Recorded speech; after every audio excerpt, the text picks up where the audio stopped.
La recherche contribue à l'atteinte de la sécurité alimentaire. Dans ce dossier proposé par Jean-Luc Gbangbo, nous vous invitons à prendre connaissance des efforts des uns et des autres pour assurer la sécurité alimentaire donc des populations. Regardez. Depuis qu'il s'est lancé dans la production de bananes de contre-saison, Albert Kanga est convaincu de faire œuvre utile. En Côte d'Ivoire, on a une période où la banane sort beaucoup. Et à un certain temps de l'année, la banane disparaît. Et c'est ce que j'appelle la production contre-saison.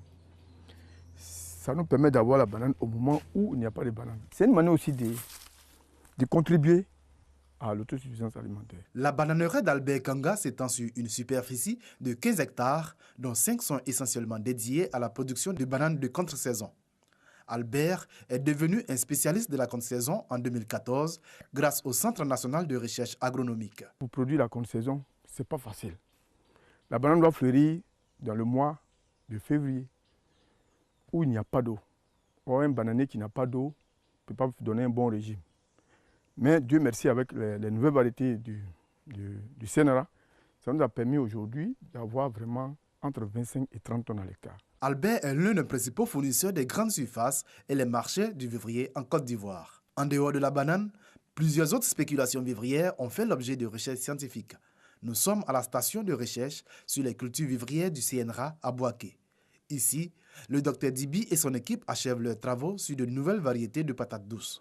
3 variétés ont déjà été sélectionnées et sont vulgarisées en milieu paysan. Ces variétés ont fait l'objet d'études en station pendant de nombreuses années.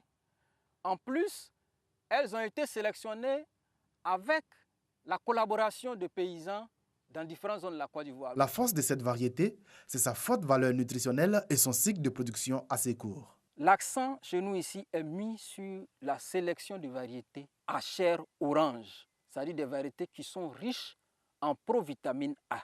En 3 mois, 4 mois, elles permettent d'avoir des rendements très élevés, 15, 20, 25 tonnes par hectare. Depuis 1998, ce sont près de 80 variétés améliorées de cultures vivrières qui ont été mises en place par le Centre national de recherche agronomique, entraînant pour certaines un boom de la production. Pour le manioc, sur un hectare, au lieu d'avoir 20 tonnes, quand on cultive une variété locale, une variété traditionnelle, aujourd'hui, si on cultive les variétés du CNRA, on peut atteindre 30 à 40 tonnes.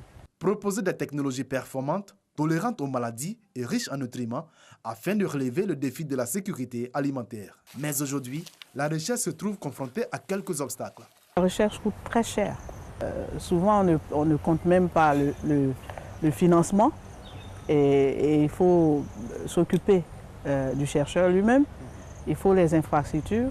La production annuelle des vivriers est estimée à 16 millions de tonnes et procure à l'économie ivoirienne un chiffre d'affaires de plus de 1500 milliards de francs CFA, représentant 12% du PIB. Ce secteur occupe environ 85% de la population agricole active et est en majorité constitué de femmes.